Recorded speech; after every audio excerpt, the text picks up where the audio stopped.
அ ஐயா, ஒரு சின்ன வயசு பசங்க தப்பு பண்ணிட்டு, அது தான் தப்புன்னு தெரிஞ்சு, ஐயா கிட்ட வந்து அதுக்காக ரொம்ப வருந்தி அழுதுருக்காங்களா? அப்படி அழுதவங்களுக்கு என்ன ஐயா அறிவுரை சொல்லியிருக்காங்க ஐயா? சிறு வயது நீங்கள் எப்படி எதை மென்ஷன் பண்ணுறீங்கன்னு தெரியல. இளம் பெண்ணுன்னு வச்சுக்கலாம். இது என் முன்னால் நடந்த கதை.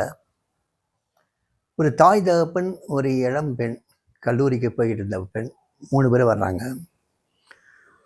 தாய் தகப்பன் வந்து சுவாமிகிட்ட சொல்கிறாங்க, என் பொண்ணு விடாமல் அழுதுகிட்டே இருக்கா. கடந்த 1 மாதமா 2 மாதமாக பார்த்தீங்கன்னா விடாமல் அழுதுகிட்டே இருக்கா. காலேஜுக்கும் போக மறுக்கிறா. சரி, உடம்பு தான் முடியலையோ, டாக்டர்கிட்ட கூட்டு போகிறேன்னு சொன்னால் டாக்டர்கிட்டே வர மாட்டேங்கிறா. வீட்டை விட்டு எங்கேயுமே வர மாட்டேங்கிறா. சரியாக சாப்பிட மாட்டேங்கிறா. சரியாக தூங்க மாட்டேங்கிறா. எப்போ பார்த்தாலும் அழுதுட்டு இருக்கா அப்படின்னு கம்ப்ளைண்ட் பண்ணுறாங்க. அவன் அந்த பொண்ணு முகம் பார்த்தீங்கன்னா அவ்வளோ பெருசாக வீங்கிருக்கு. அழுது அழுது வீங்கிருக்கு. சுவாமி மெதுவாக என்ன பண்ணார், அதை கேட்டுட்டு அங்கே இருந்த மற்ற டிவோட்டிஸ் எல்லாருமே ஒவ்வொருத்தரையாக கூப்பிட்டு பிரசாதம் எடுத்து கொடுத்து எல்லாத்தையும் ராமா ராமான்னு சொல்லி அனுப்பிச்சி வச்சிடுறார். நான் மட்டும் இருக்கேன். நான் இருக்கிறத பற்றி சாமி கவலைப்படலை. எல்லாரும் போனதுக்கப்புறம் சாமியே கதவை பூட்டுறார். கதவை பூட்டிட்டு உள்ளே வந்து உட்கார்றாரு. உள்ளே வந்து உட்காந்துட்டு அந்த பொண்ணையே பார்க்குறாரு. சுவாமியே தன்னை பார்க்குறத உணர்ந்த அந்த பொண்ணு இன்னும் வேகமாக அழுறா. விம்மி விம்மி அழுறா. இவங்க தாய் தகப்பனை வந்து அவளை சமாதானப்படுத்துக்க முயற்சி பண்ணுறாங்க.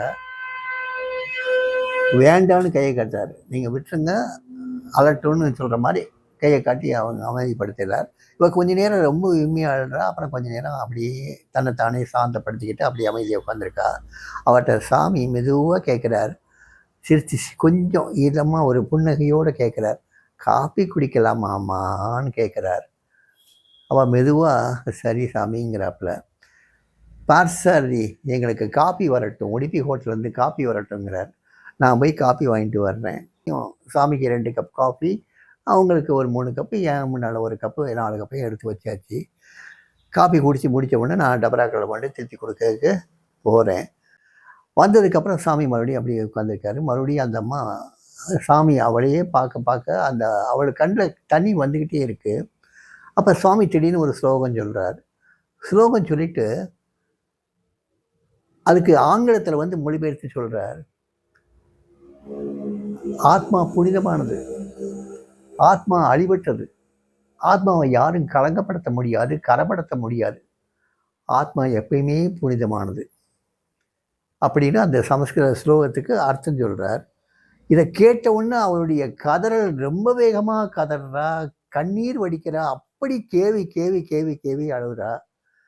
மறுபடியும் கொஞ்ச நேரம் அப்படியே அமைதியாக போகுது. சாமி ஒன்றும் இல்லை, சிகரெட் பிடிச்சிட்டே இருக்காரு. மாற்றி மாற்றி பிடிச்சிட்டு இருக்காரு. அவளையே பார்க்குறாரு. பார்த்த உடனே கொஞ்சம் சமாதானமாகறா. மறுபடியும் சாமி இதே ஸ்லோகத்தை சொல்கிறார்.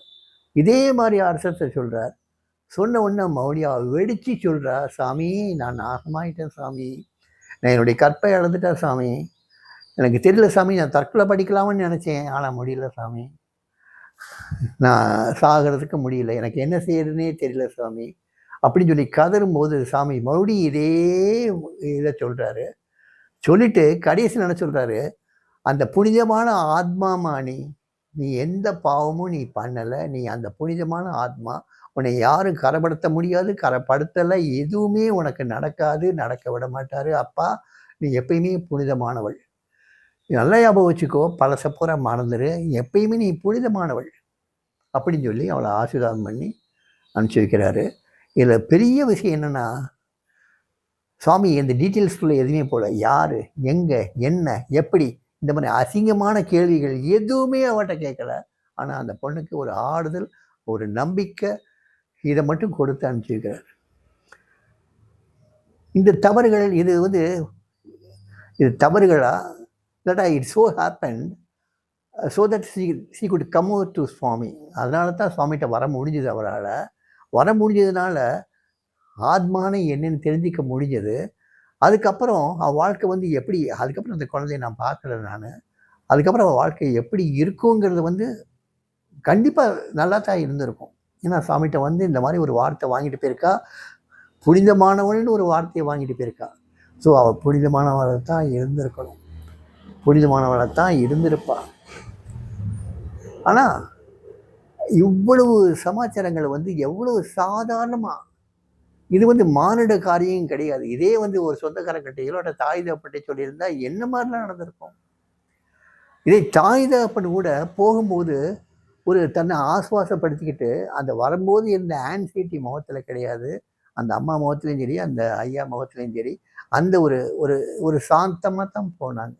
அதுவரைக்கும் அவங்கள சாமி இருக்க வச்சாரு. காலையிலேருந்து சாயங்காலம் வரைக்கும் அவங்கள இருக்க வச்சாரு. இருக்க வச்சு தான் அனுப்பிச்சு வச்சாரு.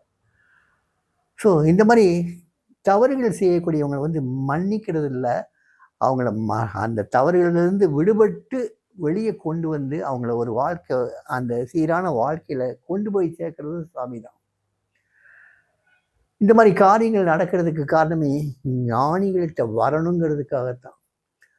அது ரொம்ப பெரிய கொடூரமான ஒரு விஷயம்னு நெனச்சா, அதனால சாமிட்ட வந்தா. அதனாலேயே சொல்றாரு, ஆத்மா புனிதமானது. நீ அந்த புனிதமான ஆத்மான்னு. தவறுகள்னு சாமி எதையுமே எடுக்கிறதில்ல. ஏன்னா, சாமி சொல்றது வந்து, whatever happens, happens by the will of my father. My father is the doer of all things. Everything happens, happens by the sweet will of my supreme father. So nothing is wrong in this world. Everything is perfectly all right. Everything is perfectly all right because my father cannot commit any mistake at all. இதை சொல்றவர் அதை தன்னுடைய வாழ்க்கையிலையும் பிரதிபலித்தார். யாரையும் நீ தப்பு பண்ணிட்ட, நீ பாவம் பண்ணிட்டேன்னு சொன்னதே கிடையாது சுவாமி. அப்படி சொன்னார்னா ஒன்று விளையாட்டு சமாச்சாரம் சொல்லியிருப்பார். ஒரு சாக்லேட்டை தூக்கி குழந்தைகள்கிட்ட தூக்கி போடுவார். அது பிடிக்கலைன்னா, oh it's not your mistake, is beggar's mistake மாதிரி. இந்த மாதிரி சின்ன சின்ன விஷயங்களுக்கு மிஸ்டேக்குங்கிற வார்த்தையை யூஸ் பண்ணுவார். அதர்வைஸ் அவரை பொறுத்த மட்டும் எல்லாமே தெய்வ செயல், எல்லாமே ஆண்டவன் செய்யக்கூடிய செயல்கள். அதனால எதுலேயுமே தவறு பார்க்கறது இல்லை. எதுலேயுமே வந்து ஆண்டவனைத்தான் பார்த்தார். அதனால தான் அவரால் ஆறுதல் கொடுக்க முடியுது. அதனால தான் அவரால் வந்து எந்த ஒரு பிரச்சனைக்கும் அன்பால தீர்வு காண முடிஞ்சது. அவர் குற்றம் பார்க்க மாட்டார். அதனால தான் டாக்டர் டிபி மீனசுந்தரம் சொல்லுவார் ஒரு பாடலில், குற்றம் காணா குணமலையே போற்றி.